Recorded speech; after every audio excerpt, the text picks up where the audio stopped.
Good afternoon, everybody. I'm Peter Lindstrom, and I'll be chairing the Environment Commission. Welcome to 2020. This is our first meeting, I do believe, of the new year. So, is that right, or did I miss one? Because I was out of the state for a while. I'm like, I don't think I missed one, but so here we go, 2020, and I will call the meeting to order. Is there a motion to approve the agenda? So moved. Second. Motion's been made and seconded. All in favor say aye, Aye. and it passes. Approval of the minutes from December 10th, 2019. Is there a motion to approve the minutes? So moved. Second. And motion is moved and seconded. All in favor say aye. Aye. Passes. That takes us to our consent agenda where we have 5 items, 5 comp plans.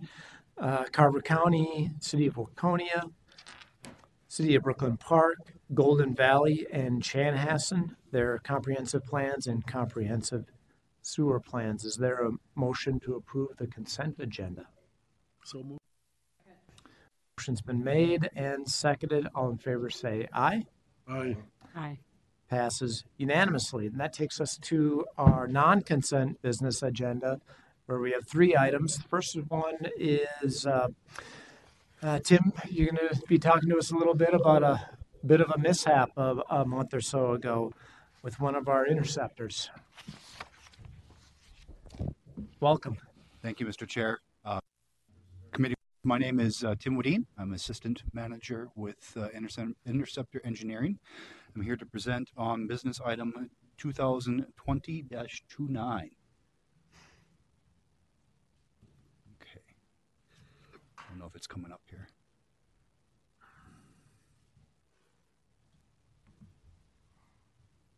Here we go. There we go. So just a refresher, an emergency declaration, we're declaring a public emergency in an emergency situation in which the health, safety, or welfare of the public or the safety of the Metropolitan Council employees or facilities is potentially compromised and requires immediate attention to correct. There we go. The location of our emergency is on 1 SP 200. It's in Battle Creek Regional Park in St. Paul, very close to Lower Afton Road. There's a MnDOT park and ride location around Lower Afton Road and Highway 61. We're a little bit northeast of that area, as you can see from our map here. What we bumped into here is we went out and we were doing some testing or some analysis of the area for an upcoming project. We advanced a soil probe with a geotechnical consultant for the project, and we unfortunately advanced that soil probe through our pipe. So what we're working on here is engineering services to help support our repair work. Temporary conveyance of the wastewater so we can repair this broken pipe, repair the broken pipe, surface restoration. Initially, when we looked at the project, we estimated around $500,000 of cost. We were really looking at a very tight area to get into. We've got some access challenges to get back to this location. There's a lightweight pedestrian bridge that we need to cross to get back there. So that really limited the equipment that we could bring back to this repair location. So we were playing it pretty cautious as far as our initial cost estimate on what it was going to take to repair this breach. Since then, we've finished the repairs, and repair costs have come in under $100,000. So we've managed to really scale back what was needed. Our consultant and the contractor were able to find a better solution than we had initially anticipated. So our proposed action is that the Metropolitan Council ratify the justification for the declaration of emergency for the repair of Interceptor 1 SP 200 in St. Paul, attached to the business item. With that, I'll take any questions. Questions for Mr. Woodine? Please. Thank you, Mr. Chair. I have a question, a number of questions. just get them all out here and then you can answer them. My first question was council staff on site when the drilling was commencing. I presume that staff was directing where the drilling should be done. Did it cut more than one hole in the interceptor? And is this did the drill operator understand what had happened when it happened? Were they able to report that right away? And is this part of the rehabilitation, that section of interceptor, part of a plan for rehabilitation going forward? Good questions. Yes. Thank you, Mr. Chair, committee members. I'm going to answer those in a little bit reverse order, and you might have to help me with the questions just to make sure that I cover them all. The purpose of the geotechnical evaluation was as a part of an upcoming project for this facility. So we are working on a rehabilitation project, which includes some CIPP lining and some work on existing manholes. So that was part of the reason that we were doing a geotechnical evaluation of this area. We're going to be replacing a manhole in this location, and we wanted to have a better idea of the soil conditions in that area. We did have Metropolitan Council staff available or on site during this work. In fact, as a part of the work, as part of the location of this the soil boring, our staff went out and located the existing interceptor based on record information and our record locations of that pipe. So we went out, we measured where that pipe was supposed to be, and unfortunately with the age of those record drawings, there were some inaccuracies in those record drawings, and where we thought the pipe was, turns out that was not where it was. We've been working to see what we can do to address that. We are holding a lessons learned meeting as a part of that work. Our project manager for the repair project, not for the repair project, but also for the rehabilitation project, is holding that meeting, and we're trying to determine how in the future we can avoid situations like this, what we can do to improve our locates and make sure that we're not damaging our pipe. As far as the pipe damage, yeah, the auger itself, though, advanced all the way through the top and the bottom of the pipe, so there was a complete puncture of the pipe. Did I get all of your questions? What material is the pipe made out of? The pipe itself is a concrete pipe, RCP. Okay. So what was Please. Mr. Chair, what was the repair that needed to be done? Was there a complete excavation of the interceptor, or were you able to just send something down the hole to be able to patch that drill? Mr. Chair and committee members, the repair did involve a temporary conveyance, so we did have to momentarily stop the flow of water through that pipe. What they were able to do is advance a tube down into the borehole that we had advanced, and they were able to fill a grout material up through the bottom of the pipe to take care of the bottom location. We dried out the pipe so that material could be placed in that location and cure and form a plug in that location. The top of the pipe, what they installed was kind of an umbrella type contraption. So they advanced a piece of equipment down into that pipe, pulled it into place, and essentially created an umbrella in the top there to seal off that hole and then fill that with grout as well. So that was how we repaired the pipe. We did not need to do any extensive excavation in that area. That's part of the reason that we were able to keep the cost down as low as we were. Thank you for that. Councilmember Vento. Mr. Chair, thank you. Tim, was there any environmental cleanup that needed to be done in addition? Any? Mr. Chair, council members, no, there was not any environmental cleanup that needed to be done in addition to that. There didn't appear to be any spill of material, obviously puncturing the hole on the top and the bottom. There did not appear to be any spill of material outside of that pipe, so there was not any additional environmental cleanup that was done. Mr. Chair, if I could. Please. This is probably going to sound like a lame question, but I'm going to ask it anyway. Does having something like this happen in the winter pose a challenge, or are there advantages to some extent?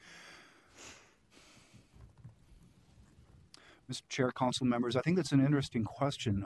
One of the challenges here, like I said, we advanced the geotechnical boring down about 38 feet or so, which punctured the pipe. The pipe itself is roughly 10 feet below grade. One of the things that kind of helps with that is that ground surface is frozen. So a lot of times when you're doing excavation, that excavation, even with a boring, will collapse in on itself, and you might not be able to get back down in there. With the frozen ground, that borehole was able to stay open, and so instead of trying to excavate and figure out where we had created that puncture, it was exposed for us to be able to find as long as we were out there to repair it. Thank you. Glad I asked the lame question. Great question. Other questions? I assume this is our responsibility, not the subcontractors. We were the ones that said, yep, it's okay to drill here, and no responsibility for the sub. Thank you, Mr. Chair. We've been talking with our risk department about that. Unfortunately, we believe that because we were out there and directing our contractor, our geotechnical firm, where to advance that boring, we think we're on the hook for that. Thanks. It'd be interesting to hear the results from the lessons learned meeting. Like, how are we going to be addressing this? Is this something that we can, before we do some sort of drilling, do some double checking ourselves beyond just what the map says? Or I think the committee might be interested in hearing what those lessons learned are. Yeah, Councilmember Bento. Thank you, Mr. Chair. I have one more question. I live near this area on the Maplewood side of McKnight and drive down Upper Afton Road quite a bit. And if I recall correctly, this area has a hiking trail that goes through there. Did this require any community engagement just to let folks in the area know what was going on, or was it the kind of situation where it didn't? Mr. Chair, council members, because this is usually seen as a pretty minor part of the work, geotechnical analysis, we typically don't notify the community at large of what we're doing. However, we have been coordinating with Ramsey County Parks. Since this is a Ramsey County Park, we've been coordinating with staff there, and as soon as this happened, we made sure that they knew what was going on and what we were addressing in the area. Thank you. Good questions. Other questions or comments? And with that, you are looking for a motion. So moved. Second. Motion has been made and seconded. All in favor say aye. Aye. Opposed say nay. Carries. Thank you very much. Thank you. And that takes us to the second item on our non-consent business agenda, which is Metro Water Conservation utilizing MnTAP. Welcome. Thank you. All right. I'm Brian Davis, Senior Engineer in Water Supply Planning here at the Met Council, and I'm here to talk to you about business item 2020-30, Metro Water Conservation utilizing MnTAP interns. So just to give you a little background on the issue, industrial and commercial water use in the 7-county metropolitan area constitutes about 125 million gallons per day of water demand in total. That's industrial and commercial. So that's about 25% of the total water demand in the metro area. These businesses are oftentimes seeking cost savings in any way they can. and water is a part of their cost savings.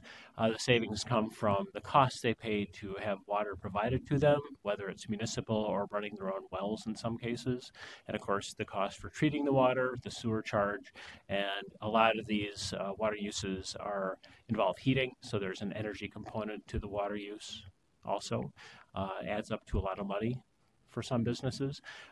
Environmental stewardship is another aspect that businesses look at as a driver for being more efficient with their water use.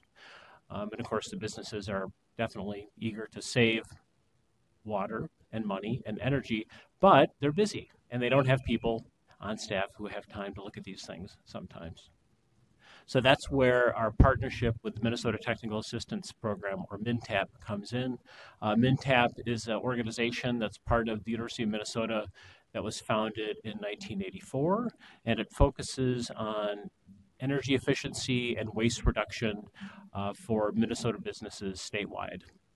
It's housed in the School of Public Health at the University of Minnesota, and let's see, I could probably, read the back here.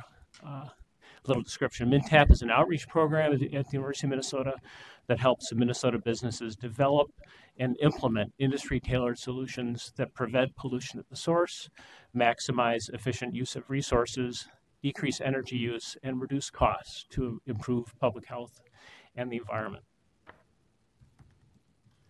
We began partnering with them in 2012 here at the Metropolitan Council, and we have had a very successful run working with them since that time. Most of our work, the vast majority, has involved providing financial support to help college summer interns that are engineering or science students at the University of Minnesota or other universities work with these industries on site for an entire summer, focusing on water efficiency. And through last summer, we funded 29 of them. So we started with just a couple, and now we've increased it up to about 5 per summer. When you add up all the savings that these interns have found through their work at these 29 businesses, it adds up to about 230 million gallons of water per year saved. And that adds up to about $1.26 million per year in savings every year. So that's cumulative. You can add it up over time, and it's been increasing since then. Probably one of the best things about it, I think, is that we're training the next generation of environmental engineers and water resource scientists here in Minnesota to work at industries and have a focus on this topic as something that's part of their work. So we have lots of quotes from them. These are just 2 of the quotes that I pulled from some of the publications. This internship gave me the opportunity to learn practical skills and gain industry experience outside of the classroom, which of course is very important because there's a lot that you don't learn in the classroom in college about this topic. The MNTAP internship was a great opportunity to learn and practice skills not taught in my engineering curriculum, such as communication, project management, and economic reasoning. I am super thankful for this experience. I mean, these are very common comments that we get from students every year. What we seek to do with this additional funding over the next 3 years is to hire another 15 summer interns, so that's 5 per summer, for the next 3 summers. What this involves, working with MNTAP, is a number of things that the students don't do, such as recruit the companies to participate, develop and scope the projects at those companies, select them, finalize the agreements with them, advertise for student interns, and interview them, and then hire them, train them, put them in the right job, and then coordinate their work for that summer at the business, and then have a student public presentation at the end of the summer, which is always a fun thing because it's sometimes the first time that these students have ever presented anywhere outside of a school lecture hall or something like that. And then we have the executive summaries published in this really nice magazine that they put out every year called Solutions, which gives all the details of the student projects for that summer, many of which we funded, but not all. We're not the only funder of this program. Obviously, there's more than 5 per summer, but 5 is what we're able to afford to fund. So that's what we seek to do. We've had a lot of success with this program. I think it's a really good use of the Clean Water Land and Legacy Amendment funding that we get. It's very forward thinking, and it's kind of work where the benefits are obvious and immediate for the companies, but I think the long-term benefits might be something that we don't really get to see and quantify right away because we're looking at people who are young and just starting out, and who knows what kind of impacts they're going to have over the next 40 years of their careers, now having some knowledge about this topic that they may not have had before. So the proposed action is that the Metropolitan Council authorize its regional administrator to execute the contract amendment for contract 14I-007 with MnTAP in the amount of $315,000, which will increase the total contract amount since inception, which was 2012, to $747,500. And I'd be happy to take questions. I can also leave these up here, pass them around if you're interested. Yeah, in if you looking. could, that'd be great. Yeah. Thank you. And as you're doing that, so you mentioned this is Clean Water Fund. So this was initially Clean Water Legacy funds, and it continues to be Clean Water Legacy funds that we received from the state that we're utilizing in part for this purpose. Is that right? Yes, Mr. Chair, that's correct.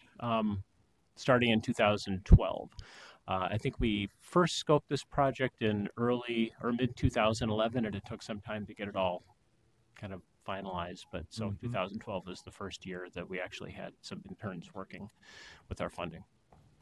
So it goes back a ways, almost to when I began here at the council. And it's just for businesses. For our portion, it just is for businesses. I know that the MnTAP interns have been used by the city of Woodbury and other local governments, but for our purposes, it's just for businesses. Actually, Mr. Chair, some of that it is mainly for businesses, but we are flexible with it. And if a community like Woodbury or Plymouth last year, you'll see one of the communities in the magazine there's the city of Plymouth. If they come to MnTAP with an idea that is related to water savings and involves an intern that could help for a summer in engineering, then we are open to discussing it. And we've done that a couple times now. So it's mainly industry focused, but if there's something that is a water savings for a community, for a utility, we will entertain the idea. Because we think it's worth it. I mean, utilities are really some of our, main customers, and we want to help them in this endeavor. How do we select the 5? Mr. Chair, we don't do any of this it's selection. MnTAP It's all MnTAP that does it. And part, it's interesting, but part of the way that MnTAP operates is that they kind of have 2 tiers of things going on here. They have one level where they will go out and look at issues with companies kind of on a short-term basis and advise them on what to do on a completely confidential basis, because for some industries they don't want information about how they do things getting out. But for our project with the interns, they have to sign a agreement to publicize the work of the students. So that's why you're able to read about exactly what they did. So there's kind of 2 things running here. We don't really fund the more confidential part of things with our project. Makes sense. Councilmember Vento, did you have a question or comment? Well, but initially my question was going to be about the types of businesses, and this handout really gives a good cross-section of them. And I have to say what I find really impressive is the variety. There's healthcare, there's food, there are nonprofits like the Phillips organization and the Minnesota Zoo. So I find this really exciting, and I'm especially glad to see the White Bear Area Chamber of Commerce as a part of it. So thank you. Well, I'm wondering, so if we know of students who are interested in this, they can apply to MnTAP probably in February or March, something like that. I'm wondering about, or if there's a business that's interested in this. I'm wondering if we could be helpful in getting the word out, really. Yes, Mr. Chair, that would be great if you or anyone here could do that. If you're interested in doing that, I can forward to you the email that was sent to me about a week and a half ago from MnTap that was advertising for that, looking for that, looking Yeah. for businesses. And I don't know if they sent an email about the interns, but I can find out. Yeah, I know. I'd appreciate that, Councilmember Vento. Mr. Chair, do the interns have to be students at the university? Mr. think Chair so. and committee members, no, the students do not have to be students of the University of Minnesota, but they Okay. do have to be university students somewhere. So Somewhere, yes. college or university. They tend to be from the University of Minnesota or from the States somewhere. Right. But there have been some. There's one who is from Washington University in St. Louis recently. I think somebody from University of Wisconsin Madison. So and she may have had a connection to Minnesota. Her That's parents. I'm not sure about that, but they do not have to be University of Minnesota students. They do tend to be, though. Please. Yeah, I was just going to reiterate, this is like the exact type of program you want. It's a business-public partnership, and we're educating the future leaders of the world coming up as engineers in our type of work, and the results are saving water, for the public. So just a well-done program, and appreciate your work on it. No, thank you. It's a rewarding project for everybody. I will also say, as far as the popularity goes, there's about a 10% acceptance rate for students who are applying. It's a pretty competitive program. They get a lot of applicants, and they're very careful about selecting them. That's an important part of the job, because these the businesses are all different, and so the MnTap people have experience with them, and they know what to look for, what kind of talents or skills would be needed by this business versus that business, and they're very careful about selecting it, and I think that's why they do such a good job. These students always shine in these projects. So Yeah, I've kudos to attended them. the presentations that they give at the end of the summer. I've been to one of them, and it's kind of mind blowing about the things that they're able to accomplish at the age of 22 or 23 or 21 or whatever. It's like, wow, very impressive. And I'm impressed with MnTap too. What a great asset for Minnesota. And then work not only with businesses, but probably with our own wastewater treatment. I think we've probably used them for our own services, and I know they've done tons of work with wastewater treatment plants across the state. So any other questions or comments? Is there a motion to authorize the regional administrator to execute this contract amendment? So moved. Second. Motion's been made and seconded. All in favor say aye. Aye. Opposed, nay. Carries unanimously. Thank you very much. And you're up for our final item as Yes. well, talking about turf grass More water efficiency. and more University of Minnesota as well. It just happened that way. No grand design to that. All right, so the next business item, 2020-31, a topic that you may have heard me speak about before here, turfgrass irrigation efficiency with the University of Minnesota Turfgrass Science Program. A little background again on turfgrass and irrigation in the metro area. Irrigation of turfgrass has been increasing in the metro area since the 1990s. What that looks like in terms of data is on the graph that you see in front of you, you can see the summer peaks, which are the green bars for this typical community, which we're showing in this graph. We won't name who they are. You can see that those summer peaks over time, as we're advancing to the right, are getting much higher than the winter use. So the summer peaking factor is something that's been increasing in many communities because of additional lawn irrigation. And that's just a function of invention, technology, change, changes in people's attitudes and expectations about irrigation. Sometimes they buy a new house and it's just included. So, they didn't have a choice to put it in. It was already there, or was part of the design of the entire subdivision. So the irrigation has been increasing since the 1990s. It comprises about 30% of residential water use when you look at it over on an annual basis. So that comes to about 90 million gallons per day. as an average over the year. Of course, in the winter, that's almost nothing or nothing. And in the summer, it can be very high depending on what the weather is. So it's a highly variable water demand. And as I like to say, it's probably, if you have one of these irrigation systems, it's probably the leakiest appliance in your house.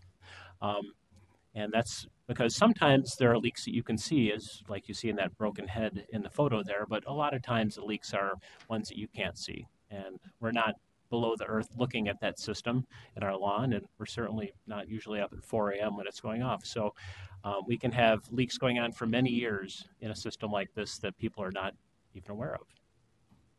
So it's something that we have been looking at in partnership with the University of Minnesota Turfgrass Science Program on the St. Paul campus. We've been working with them since the summer of 2015, and we've had a lot of great success thus far. Our work over the past couple of years has focused more on the investigation side of things. So we have been doing a number of projects to try to quantify exactly how big this problem is and how we can begin to address it. So part of that investigation has involved doing surveys of residents in the metro area. This is online surveys to find out more about their behaviors with irrigation and its prevalence. We did an entire summer of irrigation audits. That's the picture on the far left, where we went to 60 different locations around the metro area and did a professional auditing of their irrigation system. Part of it involves putting out those little catch cups that you see on the far left, where you put out the cups in a pattern, run the system, run the zone for 45 minutes, see how much water is in each cup to see how uniform the distribution is of the water. That's just one of many things that we did. We also took advantage of some really cool research facilities at the university, at the St. Paul campus, to look at different turfgrass species and different irrigation technologies to see which ones are better than others. So what you see in the middle photo is something called the Rainout Shelter. This is located, it's just north of the Bell Museum, if you know where the Bell Museum is on Larpenteur. And so what you see there in this Rainout Shelter is a plexiglass cover, which when it starts raining is triggered by a rain sensor to move automatically down a track. There are rails on either side of that area there to cover up a certain area in this plot, and the area that we were investigating is bounded by those little dashes there. So what we did there was put in 29 different species of turfgrass that you can buy at big box stores around the metro area, and cut them at different heights, grew them in, and then subjected them to a 60-day drought, basically, to see how well they performed, under different cutting heights and with different brands. So that's a way of keeping the light, but keeping the rain off of it. And then after the end of 60 days, we started the irrigation back up and grew them back in and looked to see how they responded to, coming back after a drought. And some, of course, some are better than others.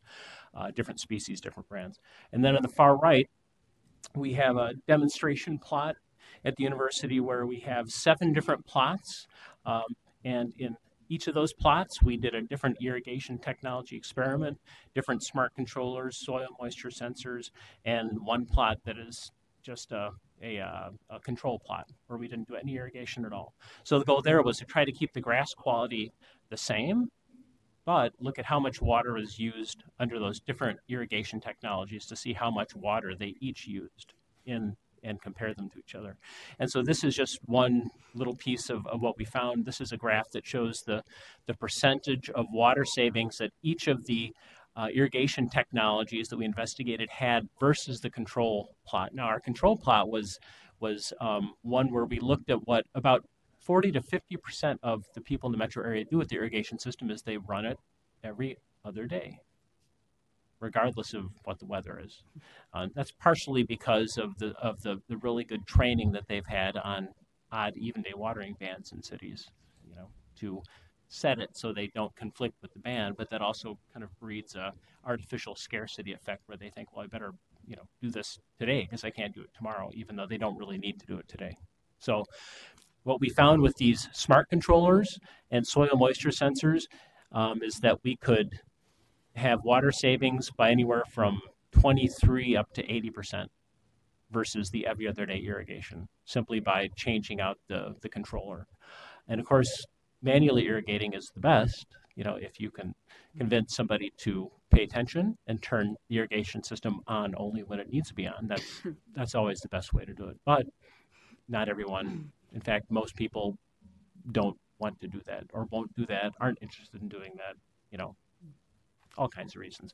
So this is a situation where the technology has advanced to a place where you don't need them to know. You can use the technology smart controllers, which use the forecast, the current conditions, and the past weather using weather stations to alter the irrigation schedule and actually control it automatically. So even if you have no interest in paying attention to what the weather is, your controller can do that for you and change how much you irrigate based on weather, which is really, you know, what you want in the end, whether you're using your own brain or the technology in the controller. So we've been focusing more now on getting the word out about all this information that we've gathered about it to confirm, you know, what we thought was an issue, and it is an issue in some communities. So part of those efforts involve creating signage, like you see on the left there, that can be distributed and customized by communities to put out. We've been holding demonstration classes at the St. Paul campus where we're showing off the different technologies and how they work. That's the photo on the right. We've had a couple of those. For 3 years now, we've had a really nice and pretty big site in the horticulture building at the State Fair, which is what you see there, that I've staffed along with people from the university. And we must have had thousands of people come by. You know, we're right across from all the gigantic vegetables. So for 12 days or however long it is, we get lots of people. We've had lots of interactions with all kinds of folks, you know, people who have irrigation systems who don't, people who hate the whole idea of it, people who love them. I mean, every attitude you can imagine has been shown there. And, you know, it's our role there to help them learn about these technologies if they want to learn about them. You know, we're not there to tell people don't irrigate. I mean, the technology's been invented and we can't uninvent it. Now we just want to help people do it in a way that's, you know, the best for the environment, for them, for their pocketbooks, for the utilities. So the next couple of years is going to involve a lot of training and education. Part of that is a new site that we have developed at the Minnesota Landscape Arboretum. That's this photo right here, where we have a test plot with a bunch of different irrigation technologies, which we are growing in the grass, and we're planning on holding courses out there for those who are interested, from cities, citizens, townships, anyone who wants to come and learn and get their hands on these technologies and see how they work, what they look like, how you do an irrigation audit, a simple one, things like that. So that's part of our plan. We also have a mobile education trailer, a little teardrop trailer that we purchased. Part of our additional funding is to really alter that trailer in a big way so it becomes kind of a mobile demonstration trailer for irrigation technologies and different water efficient grasses that we can take out to farmers markets and environmental events across the metro area. There's a lot of those, and we think that'd be a really good place to talk to people, because they're usually in a good mood and in a learning mood when they go to something like that, which is nice. So that is those are the main aspects of the continuation of our project. We also have a educational certification program that we're going to develop for contractors who install and maintain these systems and blow them out in the fall and put them to sleep for the winter, so that we can get them on board with some of these new technologies that are really kind of sweeping the marketplace. I mean, every year there are more of these controllers coming out. It's really something, just how fast this is changing compared to even 10 years ago or even 5 years ago. So that leads us to the proposed action that the Metropolitan Council authorized its regional administrator to execute the contract amendment to contract 59-103 with the University of Minnesota in the amount of $268,393, which will make the contract total since inception in 2015 $591,205. And I'd be happy to take questions about that. I participated in one of those demonstration classes Yeah. a couple years ago, 2017 in September. Great. Ali Al Hassan was there, giving me the ins and outs of what this is all about, and I learned about the rain out shelter, which is super cool. It's like a mile from my house, but I had no idea what this thing was, and the fact that it's on tracks and can totally control how much rain this spot gets is amazing. I learned about like there's a hill there at on the St. Paul campus, and they'll plant different types of grasses and then measure how much water is at the bottom of the hill. So it can kind of get a lot of data there. Um, a big a big industry that's interested in turf grass is the golf industry, of course. So they have a divot machine, which could be my nickname as a golfer. But they have a divot machine that just scoops out a certain amount of divots and then see how different grasses respond to that, I guess. And another takeaway was go with fescues. Like the what I remember there is the more you do with fescues, the worse off they are.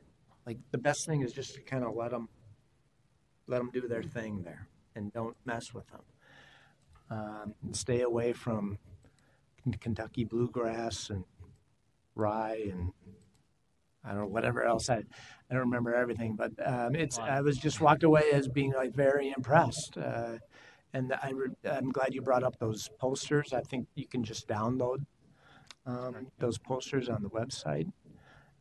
It's very impressive. They're doing great work there, and hopefully getting those messages out to people that need to hear them. Well, clearly they are at the State Fair and other places. Questions?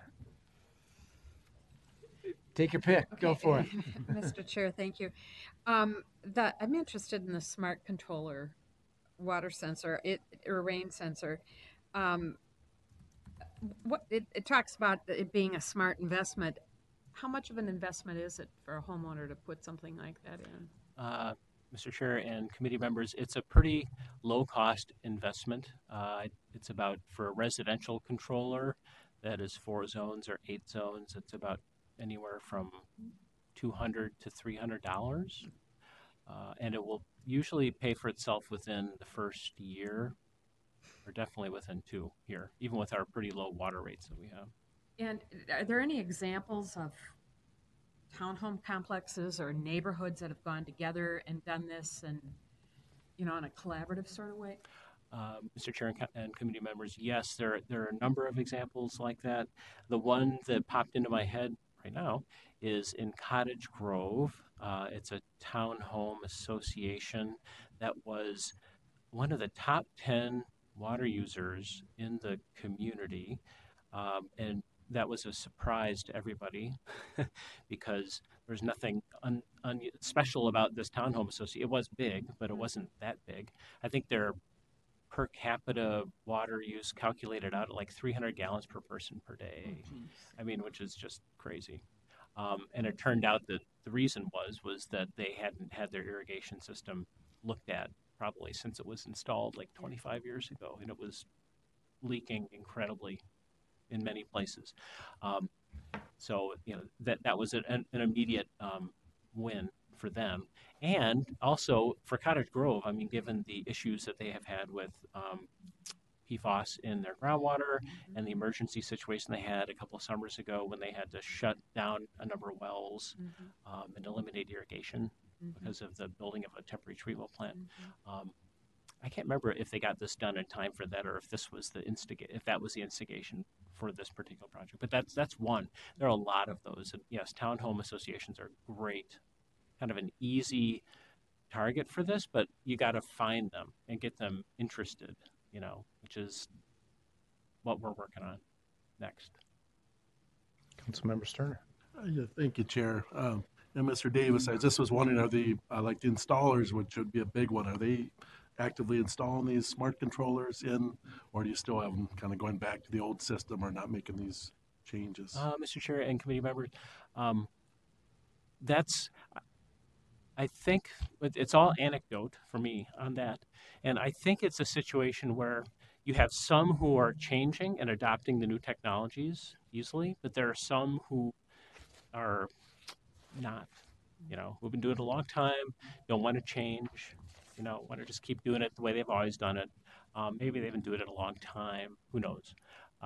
So I think it's a situation where we really need to work in the next couple of years harder on getting the word out, not only with the residents and the Townhome Association folks, but also with the installers and contractors. And so that's going to be part of the focus of the next couple of years, is how to do that, how to find them and get the word out to them and show them how to do it, because it's really not hard.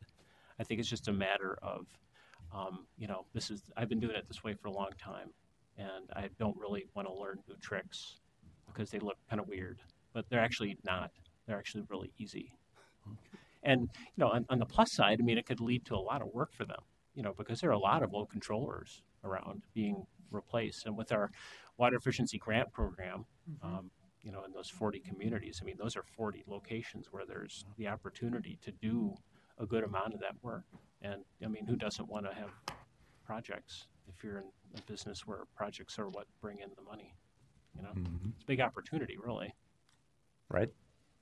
Just another comment. About a decade ago when I was on the Roseman City Council, we went from watering every other day to every third day. We saw we were the top user, number 2 in the state, or in our city, and so we were able to do that. And we also decided not to water what wasn't necessary area. So we just did the ball fields kind of thing, and we didn't see any change in the play factors or the performance of the fields, and that was a big difference. So if our communities in our metropolitan area aren't watered every third day or so, or using like a smart system like that, they definitely should, because I think it'll save us all a lot of water with it. And so just my other question would be, besides like the turf, like I'm on the Clean Water Council, and one of the people on our council said the 2 worst things for water is asphalt and turf grass with it. And so I don't know if we're given other alternatives, like with tree cover or, rain gardens, things like that, as far alternatives to reduce the size of the turf grass as well. Yeah. Well, that's, Mr. Chair and committee members, that is a whole interesting topic there. Rain gardens, water reuse, and I've worked on some of those things, and they're important. I have to say that, part of my education with this whole project from starting 4 years ago is coming around to seeing the value of turf grass, if you can believe it or not. I used to be kind of anti-turf grass, really. We're garden people, and I ripped out a lot of grass at our house to put raised beds in. I can't say I was a big fan. But in being exposed to the university folks and learning more about it, and just, learning, I guess, changing, I've come to see the value of it. Obviously kids like to play on it when they're playing outside. I remember last August when I was at the State Fair at the Horticulture Building. There's not a lot of grass at the State Fair. It's a lot of people, a lot of asphalt for sure. But there is some grass around that Horticulture Building. It's pretty trampled down because there's so many people. But when I would walk out of that building and I would look around, I would see people, a lot of people, sitting down, laying down on that grass. They weren't sitting and laying down in the street or on the sidewalk or in the building, right? The only place for that really was the turf grass, and they were using it. So for that, I saw them like, well, look at that. This is where people want to rest. Maybe a bench, but of course you can't really find a bench at the State Fair because it's jammed with people, right? So that made an impression on me, like, wow, okay, so here's a use of turf grass, a place to rest yourself. It made a big impression on me. So I'm all for natives. We have a lot of that at our house. It's hard to lay down in a bunch of Joe Pye weed. It's 5 feet tall. It's not pleasant. So, but it's nice to have a mix, right? Turf grass that's, not so water hungry, like fescues, are wonderful for that. They're much more shade tolerant and need much less water, less fertilizer. Um, if you can combine those things, then I think you're closing in on perfection. So I don't want to get rid of all the turf grass. Maybe less of it in some places, but I can see why it's valued. Okay, very good. Thank you. A bit of a side note, one thing I'm noticing a lot is the lawns to legumes Oh yeah.